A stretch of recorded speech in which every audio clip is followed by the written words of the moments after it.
are gonna grab another call. We've got Jackie, no pronouns, theist out in Mississippi, wants to talk about the Kuzari argument from Judaism. What is up, Jackie? You are on AXP.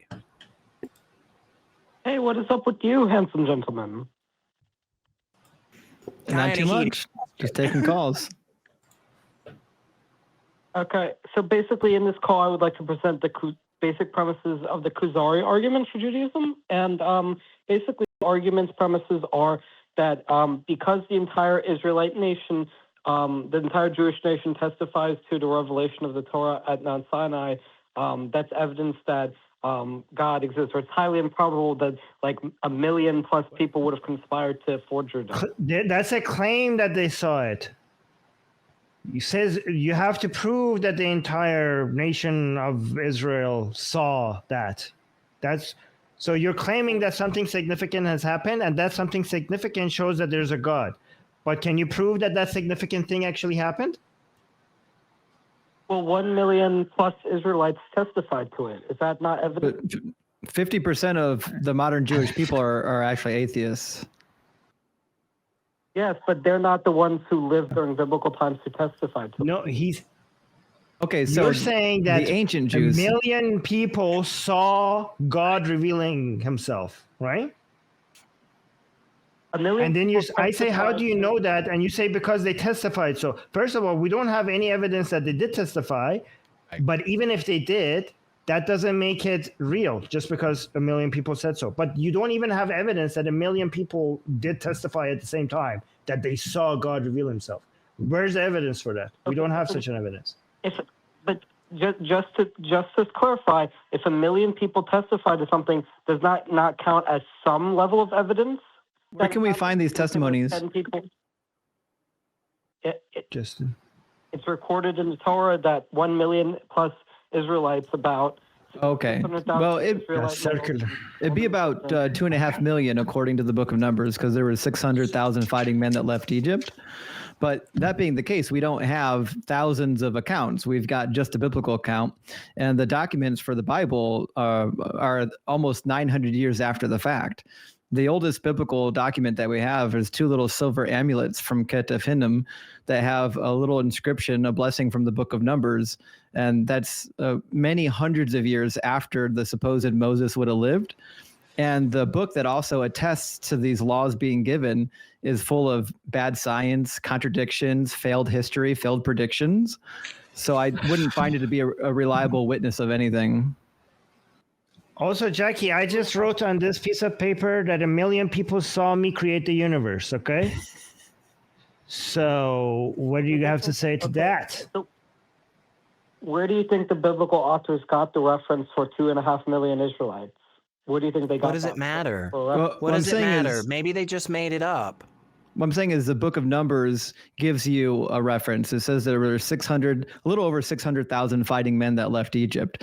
And if that's the case, that's a small subset of the nation of Israel. Most scholars have already crunched the numbers on this, and it comes out between 2 and 2.5 million people, if that's how many fighting men around the age of 20, between 20 and 40 existed.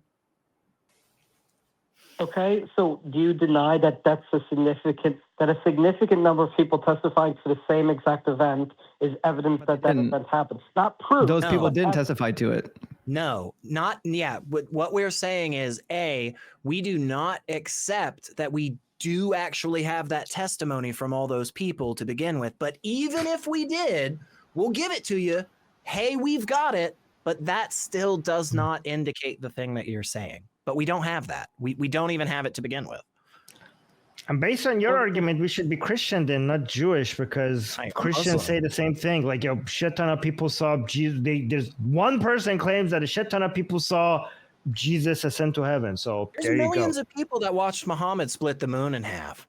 It's recorded. It's written down. I don't know why you don't take your shahada. You could write anything down. You could write like, why just stop at the million? Why just like, there's no stopping with numbers that I could write down. Just say a gazillion people saw God reveal himself. Like, why not that? Yeah. And like we've got write stuff. similar claims too, like in both in Tacitus and Suetonius. We've got a story where a whole multitude of people watched Emperor Vespasian heal a man that was blind, and heal a man with a lame leg using the power of Serapis. But like, you certainly wouldn't accept this claim as being true. You don't think that Serapis healed a blind man under the guidance of Emperor Vespasian, do you? Well, no, because there's not a recording of a significant number of people testifying. No, there is. But what I'm saying is, no, there is. In Life of the 12 Caesars and Suetonius, says a whole multitude of people witnessed it. how Same thing with Jackie, same with Herodotus. Your entire argument relies on people in ancient times not making things up. That's your entire argument relies on this. Yeah, it's not a great. And we have a lot of evidence for people making a ton of shit up. Yeah. And writing it down. Okay. Yeah. Okay. Go ahead. A whole bunch of people witnessed Aristeus rise from the dead, according to Herodotus, Book 4 of Histories. Do you think that Aristeus rose from the dead and appeared in front of a multitude of people on 2 different occasions? No, I don't believe that. Can I please speak? Oh, So okay. what I'm saying is 2.5 million people, I'll say, didn't witness giving of the Torah. The 2.5 million is so astronomically large that I highly doubt the original authors didn't see a significant multitude. Awesome. So I'm with you there. Follow with me, though, Jackie, okay? Let me give you that point, okay? I'm on board with you. 2 million people all testifying to the exact same thing makes it seem like it's probably more true that thing happened. Are we on the same page there, Jackie? Yes. Okay, where are the 2 million accounts? Where are the 2 million accounts then? If that's your criteria, I'll play your game. And then we'd have to do the next thing. You say, hey man, it's wild. 2 million people would all say the same fucking thing. I agree, man. That's wild. Let's start with number 1. Where's number 1? And then we'll move on to number 2. Well, what I'm saying is the biblical author, it's highly unlikely that they would have come up with a number like 2 million if it was completely arbitrary. Why is it highly unlikely? Why is that highly unlikely, Jackie? It sounds like he's defeating his own argument, saying that the biblical author is saying something that's unlikely. Let's say it's 100 people witness it, giving it a Torah at Mount Sinai. How would that be confused for 200 or not 200 million? How would 100 people be confused for 2 million people? Well, I think you're missing that is SR's argument. SR's argument is, where are the actual witnesses? What you have is one witness. You have one document claiming that the events happened. If there were hundreds and hundreds of documents from people that witnessed the thing happened, then there would be some credibility to whether or not something actually happened. But you don't have that. You have one document. Well, I'm saying how would the author of the document come up with? Okay, well, hang on, Jackie, hang on. You're asking the question, how would this author come up with this crazy number, right? Am I understanding? Yes. Okay, awesome. What did Justin just say, though? Sorry, I don't quite remember. Could you? That's okay. That's okay. That's fine. Not a problem. Hang on. Okay. Hey, Justin, that was a good point, man. What did you just say? And then ask Jackie. What I was asking is, where are the witnesses? Because we've got one witness. The one witness claims that many people saw it. What we don't have are many witnesses saying, I saw this thing. And we can attribute it to anything else. For example, we already talked about Herodotus. We already talked about Suetonius. We already talked about the splitting of the moon. We've got lots of stories where we've got like one witness to it, and the one witness claims that lots of people saw it. But what we never have are lots of witnesses writing it down for us to examine later. So based on the same reasoning why you would claim that Muhammad didn't split the moon in two and he didn't ride a flying donkey during the nighttime, the same virtue that you would apply to that, saying, no, I don't believe that those stories are true, we would just apply it to yours. We've got one witness to this narrative. The narrative is suspect. It comes from many hundreds of years after the fact. We have no witnesses even close to the time of the supposed Moses, and the biblical timeline doesn't line up either. The Bible can't even get the story straight itself. So the witness that you're pointing to is a non-starter. The witness you're pointing to claims that the Exodus happened in the middle of the 1400s, according to 1 Kings chapter 6. But it also says that the Israelites built the storehouses of Pithom and Ramses. But Ramses didn't reign into the middle of the 1200s. He reigned from like 1279 to 1225. So they couldn't have built the storehouses of Ramses if Ramses wasn't born for another 200 years. So the witnesses that you're appealing to is actually only one witness, and it's not a good witness. Also, doesn't the biblical account kind of actually prove that it's whoever wrote it didn't know what they were talking about? Like, don't we have actually archaeological evidence that Jews were not enslaved in Egypt in this way that the Bible says, that there was no mass exodus? In fact, if anything, we have evidence that Judaism is full of shit. Yeah, like, the Bible itself we have evidence that. for. They left Egypt to stay in Egypt. Like, right. The Bible itself debunks the idea that there were slaves in Egypt. When they left, remember, they put the blood over the doorpost of their houses.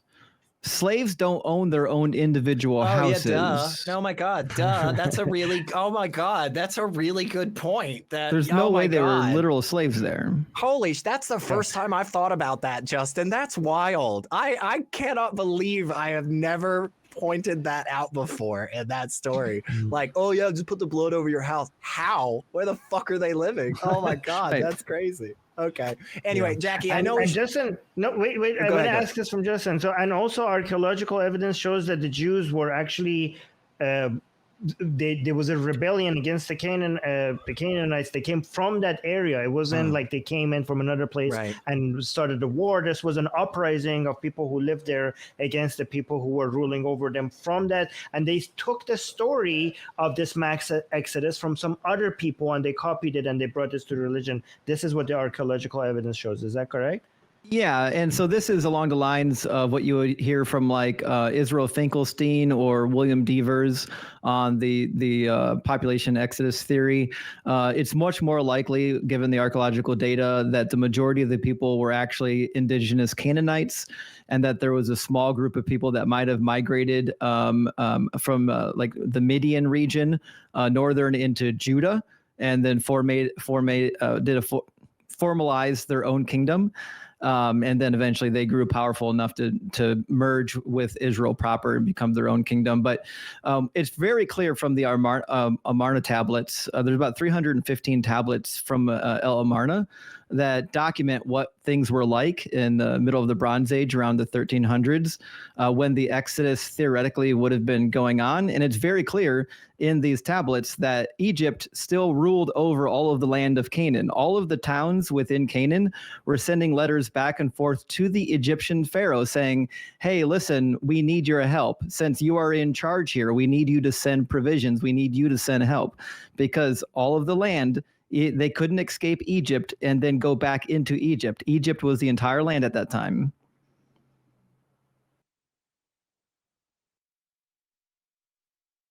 Okay, are you guys finished making your points? Sorry, yeah. Yeah, we know we shouted a lot at you, Jackie, but what you think, man? So it's basically just perhaps I wasn't clear enough in my original formulation of the argument. You're saying there's one witness. But what I would say is there's one person who wrote down they were a witness. Now I'm curious, what do you believe is the origin that one person who wrote down themselves? Hang on, you're asking the wrong question. You're asking the wrong question, Jackie. You are asking the wrong question already. Because the question is not, how did somebody come up with this? You are standing on the conclusion that 2 million witnesses all attesting to the same thing raises the likelihood that that thing occurred. And we're giving you that. We're granting you that. And then we go, let's look at the first one. And when we look at the first one, it says, hey, there's all these people. And what we're saying is, okay, so let's follow through with your criteria here. Where's the next witness? We've got one. I need 1.999999 more. Where are they? Asking the question of why did he just say 2 million? It doesn't matter. That doesn't matter yet. Jackie, no, I'm going to ask Jackie a question. Jackie, what makes you think that he, for example, as an example, I could come up with 100 different answers, but let's say he made it up. Why wouldn't you accept that as a potential answer? Yeah. I'm not going to say that's impossible, but I'm saying, what evidence do you have that it was made up? Or you're saying there's one witness? I'm not saying. No. Wait. I'm not saying this happened. I'm just showing that your list has not eliminated all. I would have to provide evidence for this option if I was saying that this is what happened. That's not what I'm doing. I'm showing that your list does not exhaust all the possibilities. So if I show other things could happen, if I said this happened, then I would require to give you some evidence. But I'm saying that here's another possibility. Can you deny that this is a possibility? And if it's, and I could come up with 100 other possibilities. So your explanation of the only reason why he wrote this is because it actually happened seems ridiculous. There are many explanations for why he wrote that. Can you eliminate this option? You can't. So don't tell us that your explanation is the only answer. Does that make sense? I don't believe it's the only answer. I think it's a more likely answer because why is yours more likely than mine? Okay. Here's another thing. It was a myth that he inherited from the environment that he was in. Okay. Here's another answer. So I have two answers. He made it up. And actually, the more likely answer, I think, is this one, that when people are writing religious texts, they are born into an environment where other myths are circulating around, and they inherit most of that from the environment that they're in. They might change it a little bit by mistake or on purpose, and this is likely what has happened, okay? Why is your explanation that, no, the guy saw this, and that's why it literally happened, and that's why he wrote it? Why is yours more likely than my explanation? I would say my answer is way more likely because we have seen what I described happen over and over and over and over again across many different religions. So people in taking the religion, the myth that are floating around where they are at, we've seen this happen in Japan, in China, in Korea, in the Middle East, and in the Americas. This is a known things that humans have done through civilization. So we haven't seen a single example of God revealing himself to millions of people. But what I'm describing, we have seen it happen over and over and over again. So that makes my explanation more likely than yours. Well, in the case of the reason I am skeptical about the idea that it was a myth that was inherited by this person who was being transformed into a Jewish mythology is because how would he have a reference for such an insanely large number of people? That's actually, I will give you, people because it was written at a time period when Israel was bigger. So the narrative of the Exodus was written at a time period in which the nation of Israel was much larger, and the number of people made sense to the author of the time period. But we know the time period of the actual Exodus, that would be an inconsistent number. That's actually larger than the overall population of Egypt. Yeah, and also these large numbers, religious people are obsessed with them, okay? I could tell you, go follow Hinduism. Look at these insane numbers that they come up with all the time. I come from an Islamic background. You have random big numbers to make something look like it's a big deal all over their mythology. So this is not surprising. But you know why I know the laws of Moses weren't given by God? Because in Deuteronomy chapter 22, it quite literally says that if women don't bleed the first time they do the deed on their wedding night, that you can take them before the court, and as long as you can provide a bloody sheet, she won't get stoned. But if there's no sheet with blood on it, then you get stoned. But whoever wrote this was unaware that slightly less than 50% of women actually bleed their first time, which means God doesn't know biology or he's a monster. Yeah. Yeah, and Jackie, we've been going for a little while now, and I honestly don't know how much longer I can take all of these shirts. So we are gonna let you go here.